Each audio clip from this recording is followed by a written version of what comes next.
నమస్తే. ప్రస్తుతం మనం పటాన్చెరు నియోజకవర్గంలో ఉన్నాం.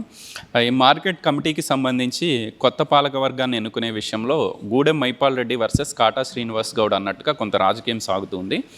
ఈ నేపథ్యంలోనే అసలు ఇక్కడ బడ్జెట్ ఎంత ఉంది, వ్యవసాయ మార్కెట్ కార్యాలయంలో ఈ యార్డ్లో ఏం జరుగుతుందని చూపించడం కోసం నేను ఇక్కడికి వచ్చిన తర్వాత ఒక అన్న కలిశాడు. కాంగ్రెస్ పార్టీలో ముఖ్యంగా కాటా శ్రీనివాస్ గౌడ్ వర్గంలో కొంత యాక్టివ్గా తిరుగుతూ ఉంటాడు యువకుడు. అన్న, నేను కొన్ని విషయాలు ఖచ్చితంగా చెప్పాలి, దయచేసి మీరు చూపించండి అని చెప్పి మనల్ని అడగటంతో సరే పలకరించే ప్రయత్నం చేద్దాం, తప్పేముంది, ఆయన వర్షన్ ఏం చెప్తాడు. ఎందుకంటే ఆయన ఈ పటాన్చెరు పట్టణంలోనే ఉంటాడు. ఈ మార్కెట్ యార్డ్ ఏదైతే ఉందో ఇక్కడ నుంచి కూతవేటి దూరంలోనే వాళ్ళ ఇల్లు ఉంది కాబట్టి అసలు ఏం జరుగుతుంది అతని వర్షన్ వినిపించే ప్రయత్నం చేద్దాం. అతని వర్షన్ ఎందుకు వినిపిస్తున్నాను అంటే ఆ అన్న యూత్ కాంగ్రెస్కి సంబంధించి పటాన్చెరు నియోజకవర్గ వైస్ ప్రెసిడెంట్గా కొనసాగుతూ ఉన్నాడు. కాంగ్రెస్ పార్టీ కార్యకర్త, మొదటి నుంచి కాటా శ్రీనివాస్ గౌడ్ కోసం ఇంటింటికి తిరిగి ఓట్లు అడిగిన వ్యక్తులు ఇతను కూడా ఒకడు. అసలు ఏంటి వాళ్ళ బాధ ఏంటి, వాళ్ళ వర్షన్ ఏంటి కనుక్కునే ప్రయత్నం చేద్దాం. అన్న, ముందుగా నమస్తే. ఏంటి, మేము ఒక ఇన్ఫర్మేషన్ కోసం సెక్రటరీ గారి దగ్గరికి వెళ్ళినప్పుడు మీరు వచ్చారు, నేను మాట్లాడాలి అని బలంగా కోరుతా ఉన్నారు. ఏంటి మీ వర్షన్ ఏంటి, ఏం జరుగుతుంది పటాన్చెరు మార్కెట్ యార్డ్లో? ఏమైందంటే గత 10 సంవత్సరాల నుండి బీఆర్ఎస్ గవర్నమెంట్ ఉన్నప్పుడు అలా మనుషులకు తీసుకొచ్చి చైర్మన్గా చేసారు. ఓకే, చేసిన తర్వాత ఇప్పుడు కూడా ఎవరైతే సీనన్న ఏం చెప్తుండంటే కార్యకర్తలు ఎవరైతే కష్టపడ్డారో కాంగ్రెస్ గురించి వాళ్ళ పేర్లే ఆయన లిస్ట్ అవుట్ చేసి ఇచ్చిర్రు. సో ఇప్పుడు అది ఎందుకు ఆగుతుంది, దేని గురించి ఆగుతుంది అర్థమవుతలేదు. అండ్ ఇది ఎట్లుందంటే మార్కెట్లో పెద్ద స్కామ్ జరిగిందన్న, కోట్ల స్కామ్ జరిగింది. అది ఏడ బయట పడుతుంది అనే దాని గురించే ఇది మార్కెట్ చైర్మన్కి ఇది చేస్తలేరు. పెద్ద కోట్ల స్కామ్ నడిచింది దీంట్లో. అది ఏడ బయట పడుతుంది అన్నట్టే వీళ్ళు అందుకే మాకు కావాలి చైర్మన్, మాకు కావాలని వీళ్ళు ఇది చేస్తారు. కాకపోతే ఈడ పెద్ద స్కామ్ జరిగింది. ఆ చైర్మన్ ఇప్పుడు సీనన్న మనిషి ఇప్పుడు ఎవరైతే కాంగ్రెస్కి శివానందం అన్న వీళ్ళందరూ వచ్చి కూర్చుంటే చైర్మన్గా కూర్చుంటే ఆ స్కామ్ అనేది బయటపడుతుంది, కోట్ల స్కామ్ బయటపడుతుంది. అందుకే కానిస్తలేరు. ఇది అదే చెప్దామని. అంటే నేనేమంటున్నా అంటే ఇప్పుడు నేను ఒక ప్రోగ్రామ్ చేయడానికి వచ్చా, ఇక్కడ ఏం జరుగుతుంది మార్కెట్ యార్డ్లో ఇన్ఫర్మేషన్ జనాలకు తెలియాలని చెప్పి సెక్రటరీ మహబూబ్ గారిని కలిశాను. ఆయన ఒక మంచి పర్టికులర్ డేటా నాకు ఇచ్చాడు. ఇంత బడ్జెట్ ఉంది, ఇంత ఇష్యూ అయింది, అంతా ఆన్లైన్లో ఉంది, ఆన్ రికార్డ్ ఉంది, ఆయన చూపిస్తూ ఉన్నాడు. అట్లాంటప్పుడు స్కామ్ జరగడానికి అవకాశం ఎట్లుంటుంది? ఇప్పుడు 30 షట్టర్లు కట్టి 300 లైసెన్సులు ఇచ్చారనేది మీరు చేస్తున్న 33 షట్టర్లు కట్టి 300 లైసెన్సులు ఇచ్చారనేది మీ ఆరోపణ. ఇచ్చామనే చెప్తూ ఉన్నారు సెక్రటరీ గారు కూడా. ఇచ్చాము, ఎందుకంటే ఇది నిర్మాణాలు జరిగి ఓపెన్ ఆక్షన్ ద్వారా తీసుకుంటాం కాబట్టి ముందుగానే 300 మంది వస్తే వాళ్ళందరికీ లైసెన్సులు ఇచ్చామని. ఇంకా ఇందులో స్కామ్ ఎక్కడ ఉంటుంది?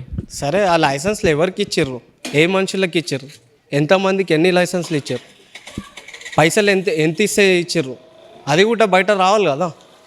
ఇప్పుడు వాళ్ళకి లైసెన్సులు ఇచ్చారు, రేపు పొద్దున్న చైర్మన్ వేరైనా కూర్చుంటారు. ఒక్కొక్కరికి ఎన్ని లైసెన్సులు ఉన్నాయి తెలుసా అన్న? ఒక్కొక్కరికి 10, 5 లైసెన్సులు ఇచ్చారు. వాళ్ళ మనుషులకి ఇచ్చారు. ఇప్పుడు అది ఏడా బయట పడుతుందో అని ఒక్కొక్కరి దగ్గర పైసలు తీసుకొని ఇది చేశారు. అది ఎంత తీసుకొని చేసారో అది తెలుస్తుంది. కొన్ని రోజులు ఆగితే అది కూడా తెలుస్తుంది. అందుకే ఇప్పుడు మా చైర్మన్ కూర్చోవాలని, శివానందం అన్నకి చైర్మన్ చేయాలని మేము కూడా కోరుకుంటున్నాం. ఎందుకంటే ఆయన చైర్మన్ కూర్చుంటే ఈ 10 సంవత్సరాల్లో దీంట్లో ఎంత స్కామ్ జరిగిందో అది అంతా బయట పెడతాం. మేము తెలుస్తుంది కదా, పబ్లిక్ వస్తారు, మేము లైసెన్స్ ఇంతకు తీసుకున్నాం అంతకు తీసుకున్నాం అని వస్తారు, అప్పుడు తెలుస్తుంది. ఇప్పుడు మన ఇద్దరం ఇక్కడ మాట్లాడుతూ ఉంటే ఒక పెద్ద కారులో ఒక అన్న వచ్చి మాట్లాడాడు, మీరు కూడా మాట్లాడారు. ఆయనేమో పటాన్చెరు అంటూ ఉన్నాడు, మీరేమన్నారు పటాన్చెరులో ఎక్కడ అని అడిగితే ఆయన చెప్పలేకపోయాడు. సరే, ఎక్కడ వాళ్ళైనా అయి ఉండొచ్చు. మనం ఆయన ఏం అడిగామంటే ఎంత మీరు లైసెన్స్ తీసుకున్నారా అంటే తీసుకున్నామని చెప్పాడు. మరి మీకు షట్టర్ ఉందా అంటే ఆ కట్టే వాటిలో ఇస్తామన్నారు. రూల్ ప్రకారం 50,000 డీడీ ఏదైతే ఉంటుందో అదే కట్టాము, అంతకుమించి లేదని చెప్తున్నాడు కదా నీ ముందే డైరెక్ట్గా చెప్తుండు. ఇప్పుడు ఎట్లుంటుంది అంటే అన్న, ఇప్పుడు వచ్చిన తర్వాత ఇప్పుడు మా చైర్మన్ కూర్చున్న తర్వాత ఏమైందో వాళ్ళు వచ్చి చెప్తారు. ఎందుకంటే ఇప్పుడు కొంచెం భయపడుతారు. ఆ భయం అనేది పోవాలి, పబ్లిక్లోకి వెళ్ళి పోవాలి. కరెక్ట్ ఎవరైతే కరెక్ట్ మార్కెట్కి ఇది చేస్తారో వాళ్ళు రావాలని మేము కోరుకుంటున్నాం. ఎందుకంటే ఇప్పుడు దాకా నిజంగా చెప్తున్నా అన్న, 33 షట్టర్స్ ఉన్నాయి. ఇప్పుడు చూడండి కావాలంటే 33 షట్టర్స్ పైన ఉన్నాయి, ఆ కింద కొన్ని షట్టర్స్ ఉన్నాయి. అవి ఇంకా కన్స్ట్రక్షన్ నడుస్తున్నాయి, అవి మధ్యలోనే ఆపేశారు. ఎందుకు ఆపారు అన్న? అది దేని గురించి ఆపారు? ప్రభుత్వం మారినాకే లేట్ అవుతుందనేది సెక్రటరీ గారు చెప్తున్నారు. అంటే బడ్జెట్ అదంతా ఉండాలి కదా, ఆ బడ్జెట్ కోసం మన దగ్గర 12 కోట్లు ఉంది, లెటర్ రాసాము, పర్మిషన్ వస్తే అవి పూర్తయిపోతాయి అనేది ఆయన చెప్తున్నాడు. అయితే నేనేం చెప్తున్నా అంటే అన్న, సరే ఆయన చెప్తుండు, ఇప్పుడు మహబూబ్ గారి దగ్గరికి పోయారు కదా మీరు, ఆయన చెప్పిండు ఓకే, ఆయన వర్షన్లో ఆయన చెప్పిండు, ఎందుకంటే గవర్నమెంట్ ఆఫీసర్ ఆయన ఏం చెప్పలేకపోతాడు. ఒకళ్ళ మీద ఎవరి పవర్ ఉందో వాళ్ళదే మాట్లాడాల్సింది వస్తుంది వాళ్ళకి, ఎందుకంటే ఒక సైడ్ చెప్పలేం మనం, అట్లుంటుంది వాళ్ళ పొజిషన్. కాకపోతే మీరు మార్కెట్లో ఎవరికన్నా అడగండి అన్న, ఒక్కొక్కరికి 5 లైసెన్స్లు ఇచ్చిర్రు అన్న, 5 10 లైసెన్స్లు ఉన్నాయి. షట్టర్లు కూడా వాళ్ళ మనుషులకి వచ్చినాయి అన్న. ఇప్పుడు నేను ఓపెన్లీ చెప్తున్నా, చెప్పొద్దు కానీ ఇప్పుడు ఎవరైతే చైర్మన్ ఉన్నారో, ఇప్పుడు చైర్మన్ ప్రెజెంట్ అయితే ఇప్పుడు అయిపోయింది, అది చైర్మన్ అది అయిపోయింది. ఇప్పుడు గవర్నమెంట్, కాంగ్రెస్ గవర్నమెంట్ ఇంకెందుకు ఆగుతుంది అన్న, మార్కెట్ ఎందుకు ఆగుతుంది? ఇన్ని రోజులు అయిపోయింది, 2 years అయిపోయిందన్న, ఇప్పుడు దాకా చైర్మన్ కూర్చోవాలి. 2 years అయినా కూడా ఇప్పుడు వేరే కాన్స్టిట్యున్సీలో చైర్మన్లు కూర్చున్నారు, చైర్మన్లు అయినారు. మళ్ళీ ఈ పటంచర్ కాన్స్టిట్యున్సీలో ఎందుకు ఆపుతారు చైర్మన్కి? మీరు కాంగ్రెస్ పార్టీలోనే ఉన్నారు, యూత్ కాంగ్రెస్ వైస్ ప్రెసిడెంట్గా ఉన్నారు, ఇదంతా ప్రభుత్వం కాంగ్రెస్ పార్టీ ఉంది, ఈ ప్రభుత్వమే ఆపుతుంది కదా. ఇప్పుడు సంవత్సరంన్నర అంటే ఎంతమందికి చక్కగా కష్టపడి పనిచేసిన కార్యకర్తలకి అవకాశం దొరికేది, సంవత్సరంన్నర నుంచి ఆగిందంటే మరి తప్పు ఎక్కడ కనిపిస్తూ ఉంది? మీరు చెప్పిన దాంట్లో ఏముందంటే, ఇప్పుడు గతంలో ఆయన బీఆర్ఎస్లు ఉంటాయి, బీఆర్ఎస్లోకి వెళ్ళి కాంగ్రెస్ అని వచ్చిండు, అప్పుడనే ఆగిపోయింది. లేకపోతే దానికన్నా ఆయన రాకపోతే ఈ మార్కెట్ అయిపోయేది. ఆయన వచ్చిండని మళ్ళీ ఏమైందో పైన, ఏమైందో అన్నది పైన ఇది చేసి ఆపిచ్చారు. ఇదేంటి పర్సనల్గా కాటా శ్రీనివాస్ గౌడ్ వర్గీయులుగా కాంగ్రెస్ పార్టీ కార్యకర్తలుగా ప్రతిపక్షంలో ఉన్నప్పుడు ఎంత కొట్లాడారో మీ రోడ్ల మీదకి వచ్చి మాకు తెలుసు. బాధ ఏమన్నా అనిపిస్తూ ఉందా మీ అధిష్టానం నిర్ణయాల మీద?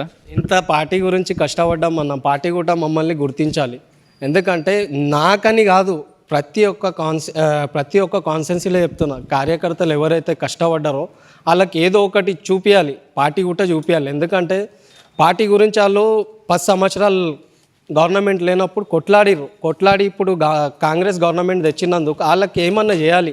ఎందుకంటే ఇప్పుడు కార్యకర్తలు కూడా కొంచెం నారాజులు ఉన్నారు, ఆ నారాజు అనేది కొంచెం చూసుకొని ఇది చేయాలి మా ప్రభుత్వం అని నేను కోరుకుంటున్నాను. ఎమ్మెల్యే గారు కాంగ్రెస్ పార్టీలో చేరడం పట్ల మీ అభిప్రాయం ఏంటి? నేను గతంలో చెప్పిన అన్న, ఆస్తులు కాపాడుకోవడానికే వచ్చిర్రు. ఓపెన్లీ చెప్తున్నా, ఇప్పుడు కూడా నేను భయపడేటోని అయితే కాను, ఓపెన్లీ చెప్తున్నాను. ఆస్తులు కాపాడుకోవడానికి వచ్చిర్రు, అవి క్రషర్లు అవి ఏమున్నా అవి ఆస్తుల గురించి వచ్చిర్రు అన్న. పార్టీ గురించి, పార్టీకి డెవలప్ చేద్దామని అయితే రాలేరు. ఇప్పుడు కూడా ఆయన కన్వే చేసుకొని ఏ పార్టీలో ఉన్నాం క్లియర్ చెప్పండి అని అన్న, ఇదే అడిగినా నేను అప్పుడు కూడా, మీరు ఏ పార్టీలో ఉన్నారు, కాంగ్రెస్లో ఉన్నారా బీఆర్ఎస్లో ఉన్నారా, దానికి క్లియర్ చేయండి, కన్వే చేసుకోండి. మళ్ళీ ఏదో ఒక కన్వే చేసుకొని నేను ఈ పార్టీలోనే ఉన్నా, ఈ కన్వే చేసుకుంటున్నాను చేయండి, క్లియర్ అర్థమైపోతుంది కదా పబ్లిక్కి. ఇప్పుడు నేను దాంట్లో పోయి నేను దాంట్లో లేనని ఆయన కోర్టులో ఇది చేస్తాను. అండ్ ఫైనల్గా ఇంకొకటి కంటిన్యూషన్గా ఈ మార్కెట్ యార్డ్కి సంబంధించి కమిటీ గురించి మీరు కొన్ని మాటలు చెప్పారు కదా. గతంలో చైర్మన్లుగా పనిచేసిన వాళ్ళు బీఆర్ఎస్ వ్యక్తులకే 5 లైసెన్సులు 10 లైసెన్సులు ఎక్కువ డబ్బులు తీసుకొని ఇచ్చారు అనేది మీరు చేస్తున్న ఆరోపణ. ఇప్పుడు గూడెం మైపాల్ రెడ్డి గారు ప్రతిపాదించిన పేర్లు ఏవైతే ఉన్నాయో, చైర్మన్ వైస్ చైర్మన్, వాళ్ళు పక్కా కాంగ్రెస్ వాదులు, మొదటి నుంచి కాంగ్రెస్ పార్టీలో ఉన్నోళ్లే, ఆ బ్యాక్గ్రౌండే కదా వాళ్ళది కూడా. అది చాలా తెలివిగా ఎమ్మెల్యే గారు ప్లాన్ చేసినట్టు అనిపిస్తలేదా మీకు? అది ప్లానింగే ఉందన్న, దీంట్లో పెద్ద ప్లానింగ్ ఉంది. ఎందుకంటే వీళ్ళకి ఇస్తే వీళ్ళ మనుషులు లెక్క ఉంటారు, మళ్ళీ సేమ్ నేనే నడిపించవచ్చు, నా లెక్కలో నేను నడిపించవచ్చు అన్నట్టు ఆయన ఆ పేర్లు ఇచ్చి.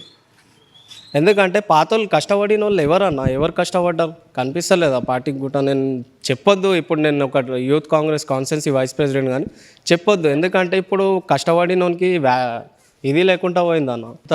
10 సంవత్సరాల నుండి పార్టీలో ఉంటే ప్రతి ఒక్క కార్యకర్త వర్క్ చేసి, కొంతమంది దాంట్లోకి వెళ్ళి ఏదైతే గవర్నమెంట్ వచ్చిందో, బీఆర్ఎస్ గవర్నమెంట్ వచ్చినప్పుడు దాంట్లో కూడా పోయి ఇప్పుడు మళ్ళీ వచ్చిర్రు, వస్తే ఓకే మేము వెల్కమ్ అంటున్నాం. కాకపోతే 10 సంవత్సరాల నుండి ఎవరైతే కొట్లాడిర్రో, పార్టీ పవర్లో లేనప్పుడు ఎవరైతే కొట్లాడిర్రో కాన్స్టిట్యున్సీలో, వాళ్ళకి ఏదన్నా చేయాలని నేను కోరుకుంటున్నాను. ఎందుకంటే 10 సంవత్సరాలు కొట్లాడిర్రు అని ఈరోజు కాంగ్రెస్ గవర్నమెంట్ వచ్చింది. ఇది ఏం కాకుంటుంటే ఇప్పుడు కాంగ్రెస్ గవర్నమెంట్ వచ్చిందంటే అది ఓన్లీ కార్యకర్తల వల్ల. సో అది కూడా పటంచెర్లో ఎవ్వరు లేనప్పుడు నేను ఒక్కరిని కాంగ్రెస్ జెండా పట్టుకొని తిరిగిన యూత్ ఎవరన్నా వస్తే కూడా భయపెట్టించి ఇది చేసినా కూడా నేను లొంగకుండా ధైర్యంగా నేను కాంగ్రెస్ జెండా పట్టుకొని తిరిగిన పటంచెర్లో. ఈరోజు 10 సంవత్సరాల తర్వాత ఈరోజు వచ్చి నేను కాంగ్రెస్ సీనియర్ లీడర్, నేను అది ఇది అంటారు.